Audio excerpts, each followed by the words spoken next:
Hello and welcome to another live stream. Good morning, good evening, good midday. Where are you? Where are you? And did you sail this week? That is the question. That is the question. Was it windy wherever you are? It's been windy on Maui. We didn't have forecasts for wind, but we've had wind. And there have been some really good days, actually. The wind's been a little bit more northerly, which means it's more onshore than normal. We've had pretty big waves. So it's been difficult conditions, but good, difficult. And there's been a lot of big action going down. A lot of people here on Maui getting ready for the Aloha Classic, and yeah, it's been awesome.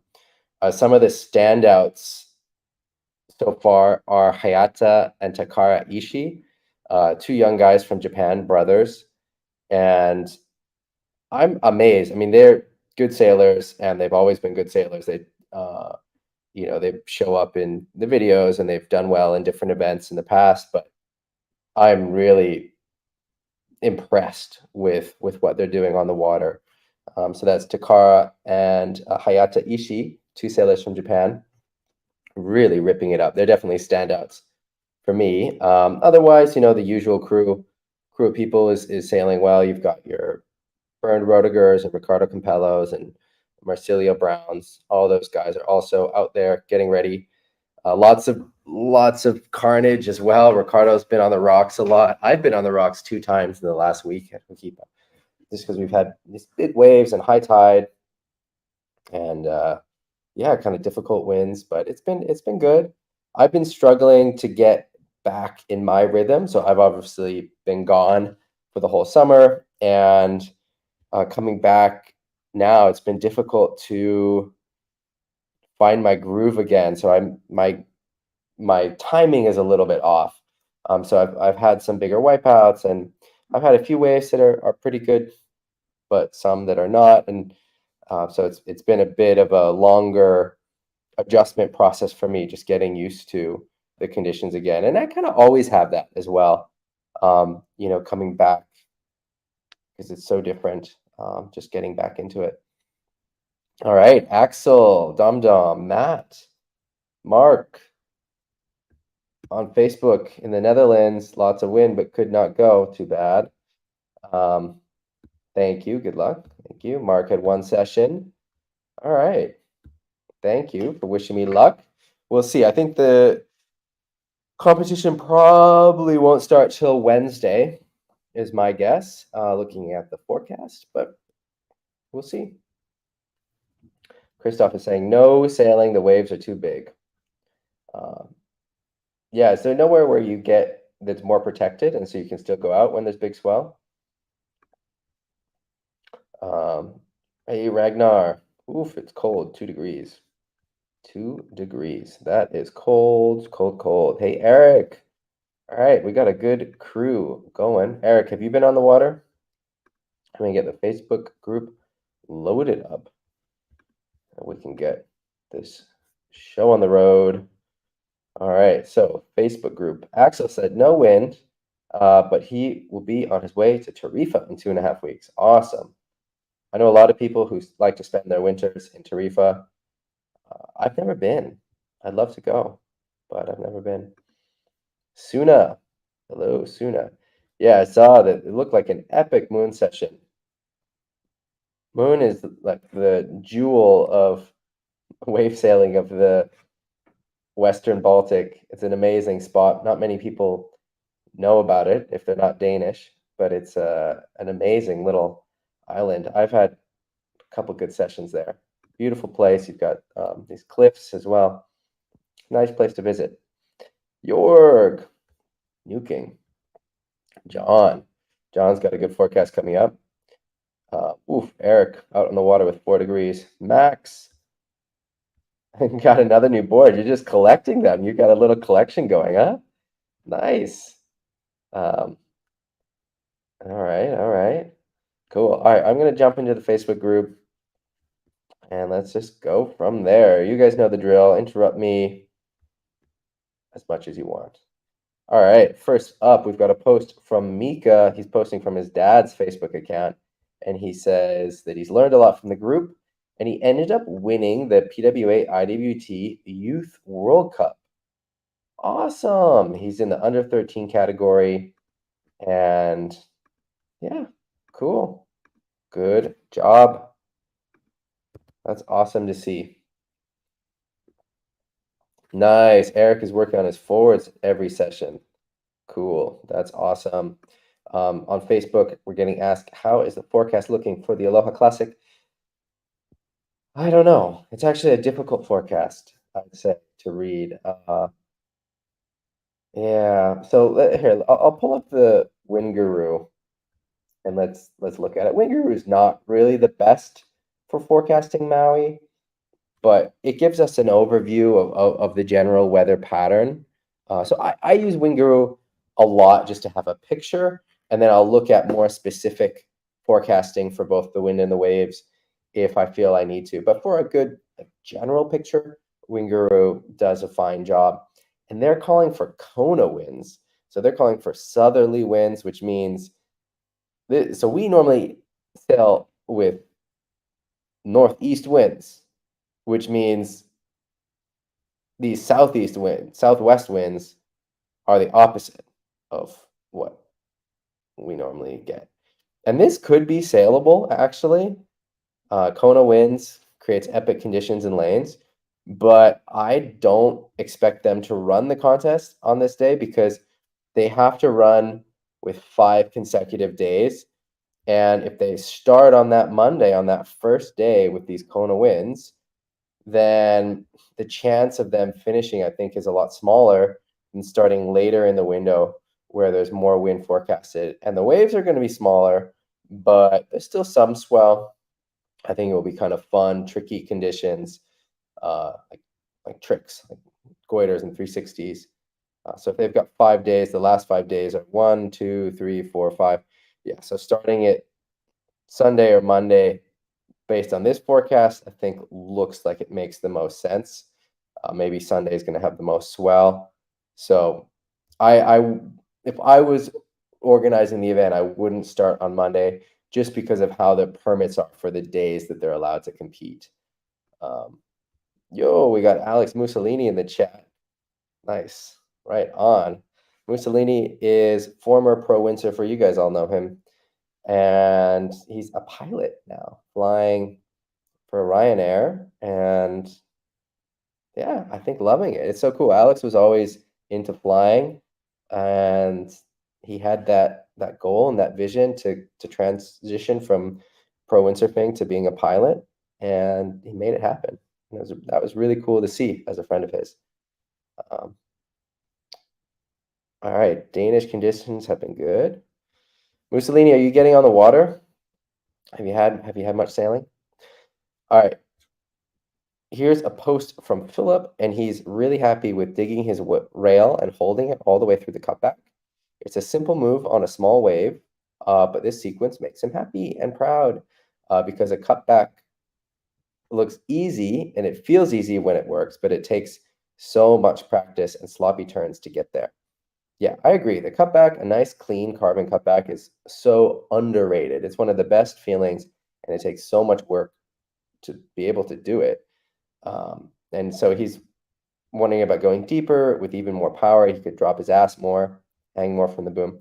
This looks pretty nice, though. I gotta say, this here, we've got some nice rail work, super clean, coming back around, still on the rail, coming back up the line. I love it. I think this looks really nice. Let's celebrate the wins. I think that we don't want to, we can get lost in the technique. And with Philip, we've done a lot of technique over the years. Philip joined some of the master classes that I did in person in Denmark, and we have talked a lot about technique. And now I think it's time to celebrate the win. This is a beautiful carbon cutback.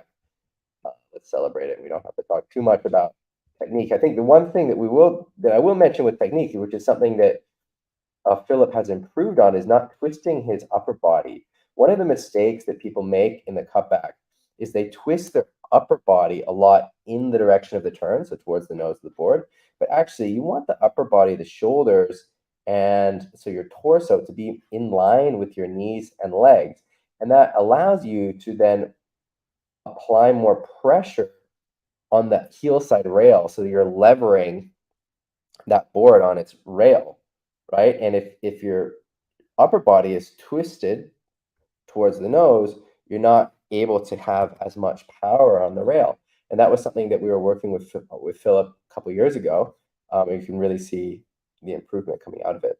Now, speaking of that same topic, James posted this, and he talks about exaggerating your turn and looking where you're going, and the board will follow. And this is really interesting because I think in most moves, almost every move, you really want to look where you're going and your head guides you. But I think for modern surfing and windsurfing, this is not the case. And it's evolved past this. And this kind of body pointing forward position isn't the position you want. You want to have your body facing the board so then you can get the board on the rail. And there's a few examples I put in here from that I just found quickly on Instagram. But you can see, not looking in the direction you're going, upper body and legs in alignment. And then there's another example here. So the head is looking, again, not exactly where he's going because he's going over in this direction, but it's more in the direction of where he's going than the other picture. But again, the upper body, lower body are in line, and that's what allows all of this pressure on the rail to get the board on the heel side. And it's the same with windsurfing. So we never really want to be in this position. And I'm not sure why this has evolved. Maybe it's just an evolution of technique over the years or an evolution of the boards. Maybe now the boards are more radical so you can push harder on them. Here's a great video of one of my favorite surfers of all time, John Florence. And you can see again that beautiful carving cutback, but he's not opening and twisting open into the turn. So the arm is important. So if you're surfing, this is something we don't do in windsurfing, but if you're surfing or skateboarding, opening that front arm is important, but not opening the front shoulder and not twisting, especially not twisting the body. So you can see the arm goes, but the torso stays in line with the lower body, and that allows for all of that heel side pressure. There you get a little bit more twist. It's a different kind of turn, but for all of these nice hard carving turns, the upper body and the lower body are aligned. They're not twisting towards the nose of the board. Like that one was amazing, and you could see his body was really lined up. So not doing this, but more in a line facing the board. All right. Oliver asked, if I'm sailing down a wave with my right hand in front, is that a port tack wave location? So we define spots by the direction that you are going when you go off the beach. If the wind is from the right, your right hand is forward, it's a starboard tack spot, which means that then you're riding the wave with your port tack set, right, with your left hand forward. Conversely, if the wind is coming from the left as you go off the beach and your left hand is forward, it's a port tack spot, and then you're riding the wave, starboard tack. Yeah. Hello, Marco. Welcome. All right, we've got another post from Chris. It's a forward loop from Sean Aiken in the gorge. Sean Aiken is one of the OG gorge sailors. One thing is interesting here, you can see he's really looking with that head. He's not looking with the head so much early in the loop. If I was coaching him, I would get him to have more early head looking, but you can see, especially towards the end of the loop, he's really aggressively looking over that shoulder, and that's because he's trying to see the landing. He's trying to see what's going on, and then boom, comes down really nice and solid. Sean is still ripping. All right. Here's a little post from me. So this is a bottom turn from one of the days we had. And, I was feeling kind of rusty and, like I said, not really in sync. And my timing was off. And I've been trying to, wash off the rust. And there's a Bodie Miller interview that I remember from when I was a kid that has stuck with me all these years. So Bodie Miller, great skier, and he was, when he was at the top, he was winning everything. He was winning Olympics, winning World Cups, all this stuff. And there was a race where he didn't finish, so he missed a gate, and they're interviewing him after. So it's a big deal that this guy who's favored to win missed a gate, didn't finish the race, right? And so he's being interviewed, and the way the interviewer is asking the questions, it seems like she expects him to be disappointed, but he's not. He's smiling. He says, I had one really, really good turn. And that defined the race for him. And that was the moment that he latched onto for his satisfaction and for his self-fulfillment. And I found that really inspiring, and I tried to do the same thing. And so instead of looking at the big picture, try to break down what I'm doing, and I can find small wins to be really happy with. And so, for example, I really like how this bottom turn looks. And so even though I feel like most of my timing that day was off and I had different struggles, um, I'm stoked with this turn. I had one really good turn, and that made my session. So I think that's a good attitude to have, especially when you're dealing with challenging conditions, because when it's challenging, you're not always going to be having fun, and you're not always going to be winning.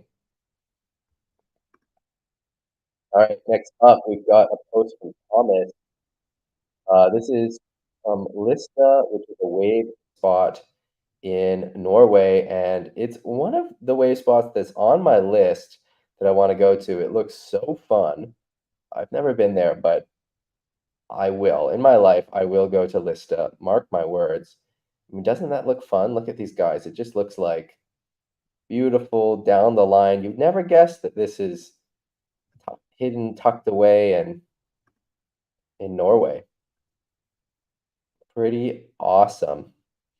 So I've never sailed there, so I don't know. But how does it work? Can you hit this section, or do you end up on the rocks? Like, how close is this to the rocks? Sometimes with these camera angles, it can be really difficult to tell because there's a foreshortening, but it looks so fun. I really want to go there. Yeah. All right. Beautiful spot. All right. Next up, we've got a question from Bora. He's living in the Oslo area, and the typical wave sections are in onshore conditions with small, slow waves that seldom offer breaking sections with enough power to get the board smacked around in the top turns. He's a former back foot biased, blasting oriented windsurfer. In his 59th year, he is on a mission to learn dynamic, snappy, open face top turns. And the challenge is to make marginal conditions fun. He tries to build up and keep speed clue first and completely dump the sail power in the initiation of the top turn by pulling the clue through the eye of the wind and then giving a short, firm push with the clue hand for a split second to avoid getting backwinded. His theory is that this eliminates the biggest problem trying to perform sharp, snappy turns in onshore conditions, which is having too much power in the sail. It's easy to compensate too much rig power with leaning backwards, ending up with a wide, weak top turn that ends without speed. All right, so let's watch. Let's watch here. Let's make this big. Let's make this real big. All right. So, all right, the video is a little choppy, but we can see what's going on here. All right, there's a little turn. And another one.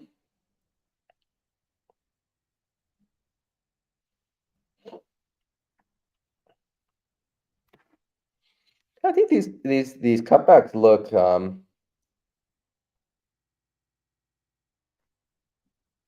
definitely not bad. I think that the next step is working on the bottom turn, actually. And the key to a good cutback, the key to anything good off the top, whoa, nice forward loop.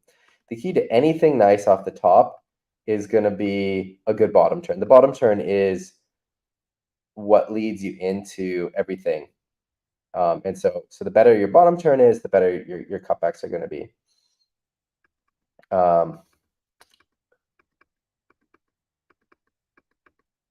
So on the bottom turns, one thing you want to think about, there's a few things you want to think about. One is getting your upper body less vertical. So you want to really lean over that upper body, almost like you're touching your nose to the water, you're hinging at your hips, you're sticking your butt out. Whatever gets it in your head that you've got to get that upper body leaned over. And so that comes from bending at the waist. You don't want to be upright like this. And bending also with both legs. So the front leg is very straight, which means you're pushing predominantly with the back leg. You want to be pushing with both legs. So get low before you go. Get low before you go. And so you can think about sort of a setup protocol where you're getting low before you go. So you get low in the knees, and then you bend at the waist, and then you go into the bottom turn. And as you're going to the bottom turn, you really want to think about sheeting out that sail, especially in these onshore conditions. And you want to be looking around the clew. So you're looking around the clew, not through the sail, for where you want to do your cutback. And then I think your initiations of the cutbacks look pretty solid. I think the biggest advancements you're going to make on your cutbacks will come from the bottom turn.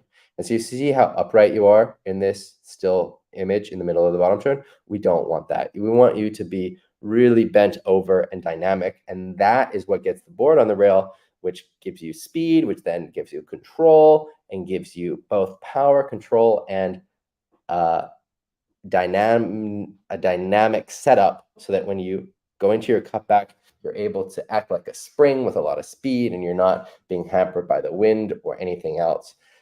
So we don't want to be upright like this. We don't want as much ankle flex as we have here. So there's really a lot of ankle flex. Your ankles are bending a lot. We want the ankles actually to be pretty 90 degrees. The ankles don't need to stretch very much, but what we do want is bend in the knees. So we have some bend in the knees, that's good, but then bend at the hips, and we're getting that front body, upper body really over the board and like sticking your butt back.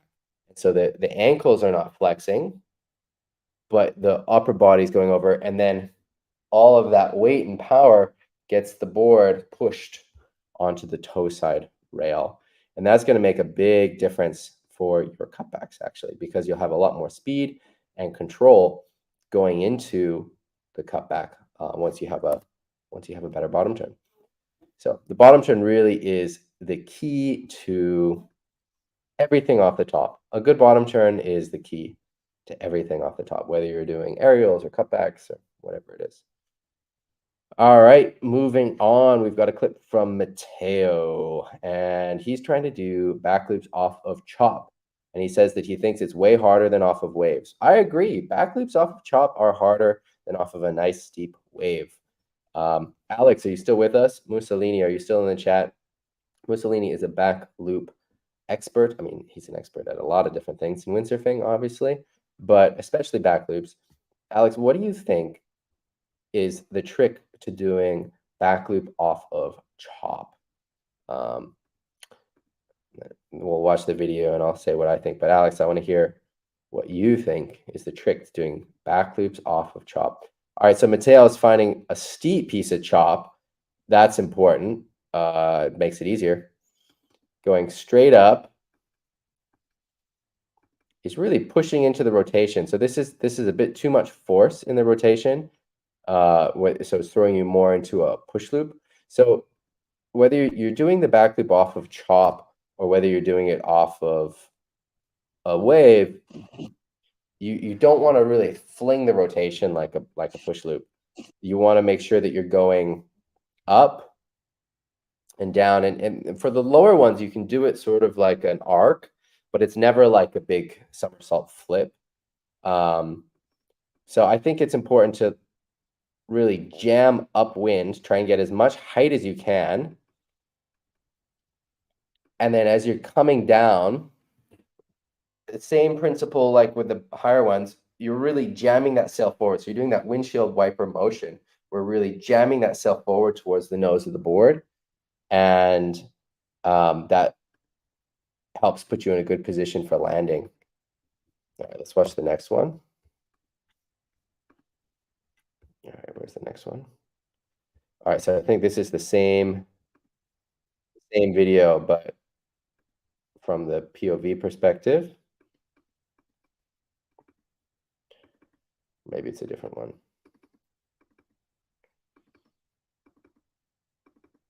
Yeah, so these are starting to be more like push loops. So you really want to think about still just going up and then down. You can really, you're throwing that sail forward. You're not keeping the sail back. So keeping the sail back will also speed up the rotation, but that's not what you want. You want to really think about throwing that sail forward towards the nose of the board, and you can do it even more aggressively on these small back loops.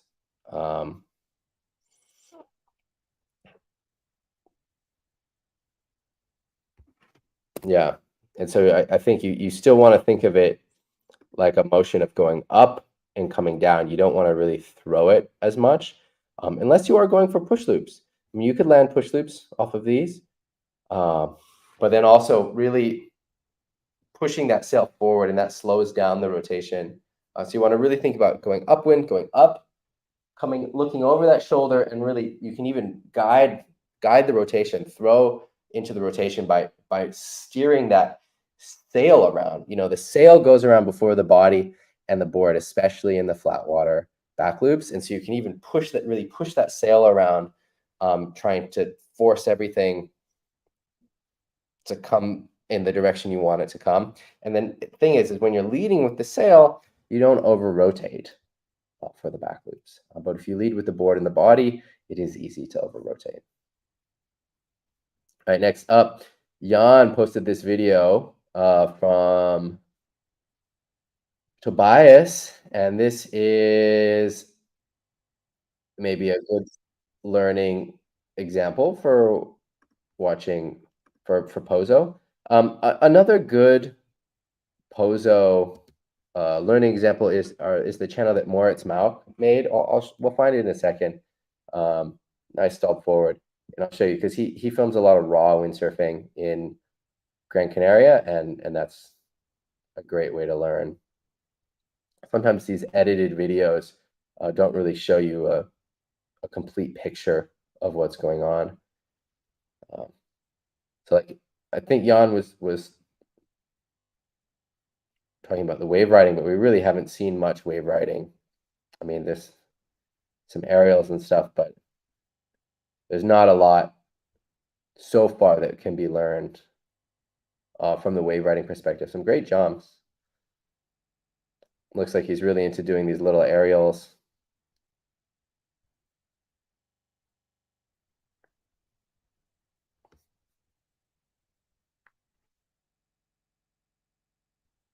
Yeah, I mean, these cutbacks. So one thing that I look for when I'm evaluating cutbacks is this speed coming out of the cutback.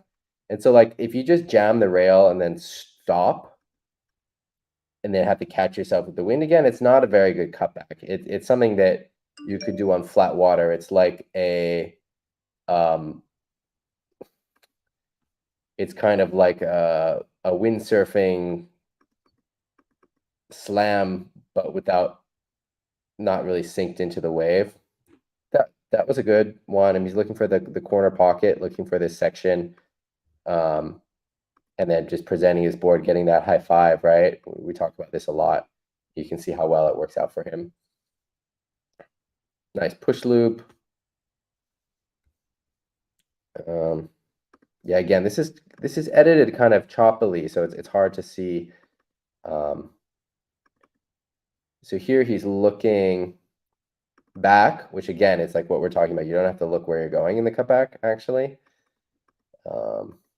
This bottom turn, he's got more carve. I like to see that. You know, you can see how he's really got his hips and his knees pushed in the direction of the turn, and because it's so onto Pozo, the upper body needs to be really twisted. And then coming up vertical, this is nice. I really like that. So of all the stuff we've seen from the wave riding, this is the best little sequence. Bottom turn cutback is nice, beautiful round bottom turn coming up into the lip, pretty vertical.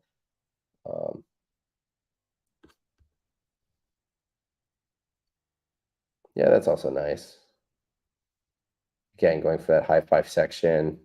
He could have more bend in his knees. So there he gets a little bit more bend going into the cutback, and you can see that it helps him get that sort of dynamic cutback. But yeah, in general, I think he would do better with more more bend in the knees. He's very straight, right? And that limits his ability to push. So that was nice, that off the lip.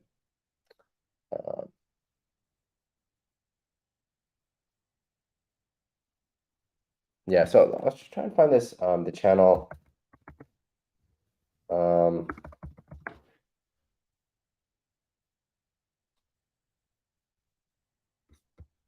That Moritz does. Yeah, windsurfing raw files. And so you can go in here and he's got a good collection. And so there's stuff from Pozo, from other places. So like here's Philip in Pozo, and we just can watch some of his session. All right, he's getting in the water.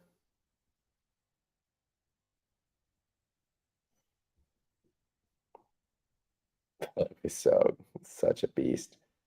Oh my God.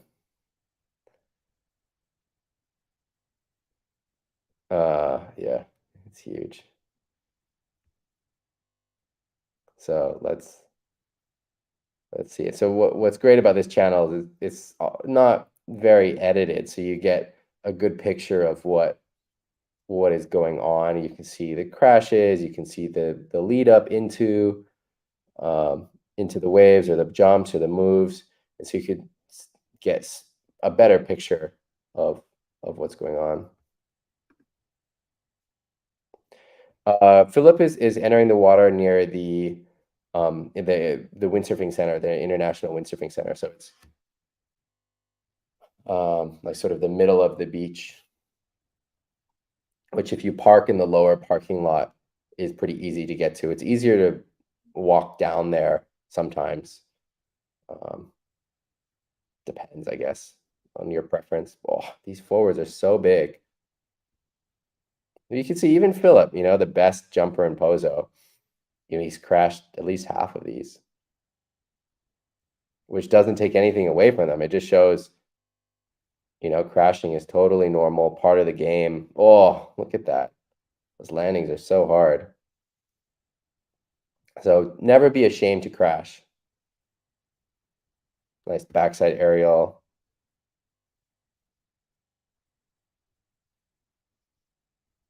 Here we've got another. No, just a straight jump. Nice big floaty jump. Oh, look at that. That is beautiful. There's a backflip off the lip. He doesn't quite land it into the wave, but you can see, even though he's doing this, off of a wave, so there's really not a lot of possibility to get height, though he is getting a good amount of height. He's going straight up, getting the height, and then looking over, and he's not pushing the sail forward like I'm talking about, and that's one reason why the landing is so funky, why he's landing on the tail. Sometimes when you're trying to land them in the wave, you do want to land on the tail because that keeps you planing rather than landing on the nose, which will stop you, but it's a way harder way to land. So none of you guys should be trying to land on the tail for back loops. You should always be trying to land on the nose. Someone's going on the rocks. Ooh. Pozo high tide. Fun times. Ooh, look at that. This looks like a fun day. This was this summer. This last summer. Whew. He's so good. That is a hard move. That's a push loop forward. Not many people in the world can do those. And he comes in, end of the session. All right, guys. So I think that is enough. We are going to call it a day. I wish you guys all a wonderful windy week. And if you have any questions about the Aloha Classic, post it in the Facebook group and I will answer it. I can be your man on the inside if you want any inside information. Like I said, looking at the forecast, I think we'll run more towards the end of the forecast window. I don't expect us to run before Wednesday, Thursday. I mean, realistically, more like Saturday.